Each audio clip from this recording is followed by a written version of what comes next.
Yeah, it's definitely very strange, completely new system with like 4 in a team as well for Tokyo. But yeah, we're just treating it the same as any other competition, any other World Championships.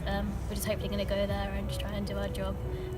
We had a test competition today and it went really well, so we're hoping, a couple more weeks just to polish everything and hoping for a good competition out there. Yeah, absolutely. And Mr. Niall Wilson, tried women's gymnastics the other day on his blog channel. If you could do a men's piece of apparatus, which one would you do? And you can't pick vault or floor. Yeah, no, mate.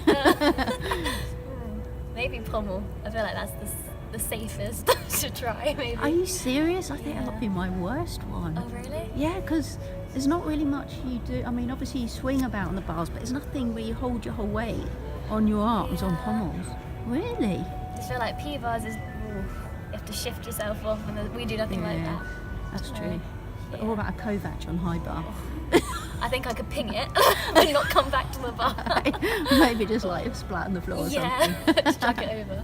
So since I've been doing gymnastics, I mean, coming in here, it was a million years ago, but coming in here and seeing how sprung the floor is and that kind of thing, and obviously the bars are very different, they're all just so wide. And what's changed in gymnastics since you started doing it? I mean, the floors have definitely got bouncier. They're now like coiled, and they used to be foam, I think it was. I think the scoring systems, they change every year with the code, but it was a 10, I think, when I first started. I think it was. Was it when you first started? Very early. How old are you? 23. You know. But that was a lot easier, wasn't it, for fans? Like, we're into gymnastics, so we keep up with it all. But I even get sort of confused with it. But when it was the perfect 10, that was a lot easier for their average Olympic every 4-year cycle fan to watch, wasn't it? Yeah, definitely. Now the scores, and they change every cycle. So even like for us, like a big good score one cycle is now like not, and vice versa, so it's hard for us to get our head around, like when we do a good routine and then maybe a score comes up and we think, you kind of forget like that the new code is constantly changing. So you can see a score and you're like, was that good? Yeah, and you don't really know like how they're scoring the whole competition, so it's not until you look back and you look at the scores that you actually realise. And further on in the cycle it gets easier, but at the start it's really confusing. It's just like, did I do well? I have no idea. You never know.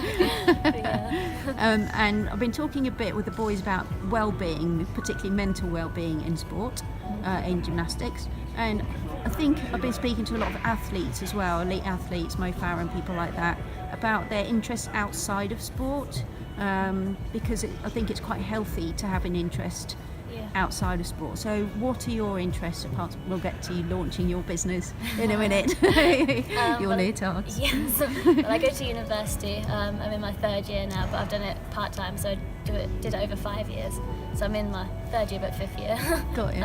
So that's really good for something to focus on something else, and especially I found through my injuries, I had a couple of years where I was just injured, so being able to go to uni and to have other friends there and to have something else to focus on, that helped me massively through that time.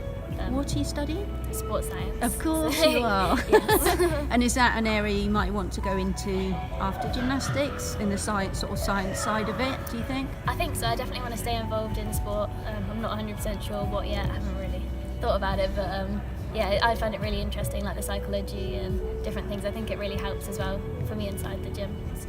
Yeah, definitely, because I was talking to Laura Muir, do you know the middle assistant? So she's just qualified as a vet.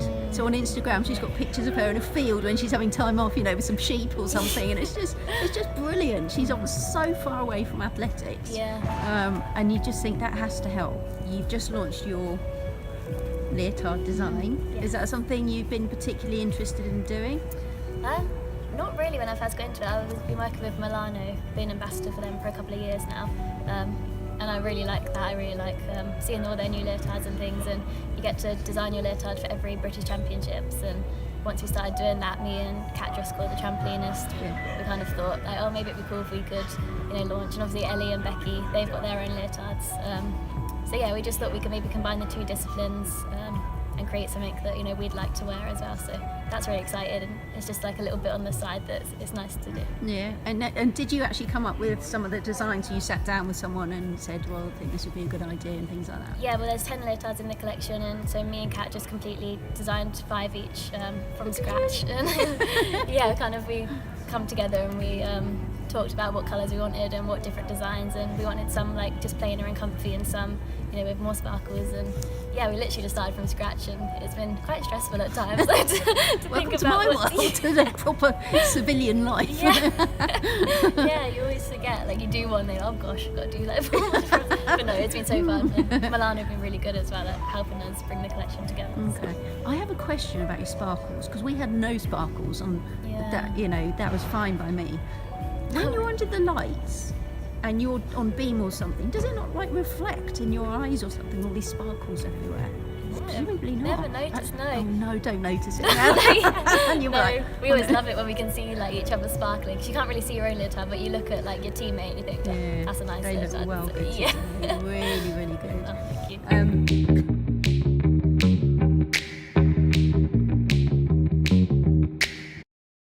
Do you think that men's and women's gymnastics, like worldwide, is still one of the few sports where the women's gymnastics is more popular than the men's gymnastics? Now, you might disagree with that. You see the crowds sort of more than I do. Never really thought about it.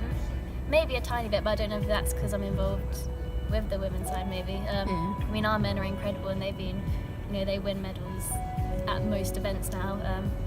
So yeah, I mean, I think they've come up a lot more, like in popularity, especially. I never noticed a difference. I mean, the men get really good crowds as well, so I haven't really thought. I know it's difficult, because obviously Simone Biles is the massive, amazing, probably best gymnast ever, makes everything look easy, amazing.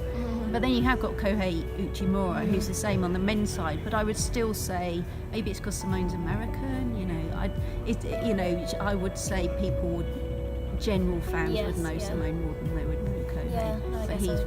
beautiful gymnast as well, isn't he? I love watching them and Kenzo. Yeah, just twisting, and you're just like, really, mate? Is he doing a quad on floor these days, I think? Yeah, amazing. Fantastic. I love watching the men. Yeah, fantastic.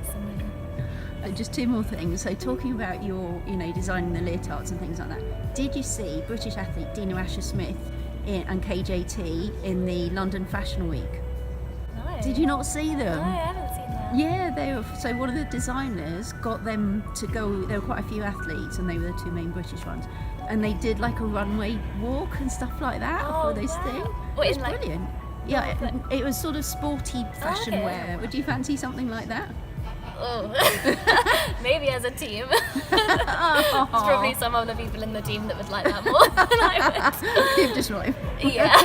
It's my new collection. If I can wear my new leotard, Yeah, my my new collection. leotards. So, again, from my day, when we did gymnastics, or when I was watching the Worlds and things like that, the gymnasts would not talk to each other. They're from different countries, stern-faced, never smiling. And now, with the advent of social media, but also just, you know, the closeness of the different countries and things like that, you're all laughing and smiling together. Simone's brilliant like that. Yes. She's just cheering everybody on. She just loves the sport. Yeah. But obviously what's been going on with the American gymnasts, you know, they need a lot of support. But also you've got the positive, like Alia Mustafina, you know, she's had her baby, and you all sort of, oh, well done. Do you think that the whole social media thing, there's a real friendliness between sort of countries now? Yeah, especially gymnasts. I think we just have so much respect for each other. Like, it is a very tough sport, and you have to train so hard to get to that point, like to get to a Worlds or to get to Europeans. So yeah, I think just there's so much respect there, and you obviously want everyone to do their best. You know, you want to come out with the result knowing that everybody's done well. You know, you don't want people to fall, and you kind of get it like that. So yeah, I think there's respect there, and yeah, it's so nice when you come off and in a final, especially when maybe you don't have your teammates and it's like 1 or 2 per country. You know, everyone's cheering each other on and kind of hugging after the event, and yeah, we stay connected on social media now, and everyone likes each other's pictures and comments, so you kind of keep in touch that way. So yeah, it's really nice. It's really nice. And I just want to say congratulations on being the all-round British champion as well, because that's amazing. Well done. Thank you. Thank you for your time. That's really kind of you. much.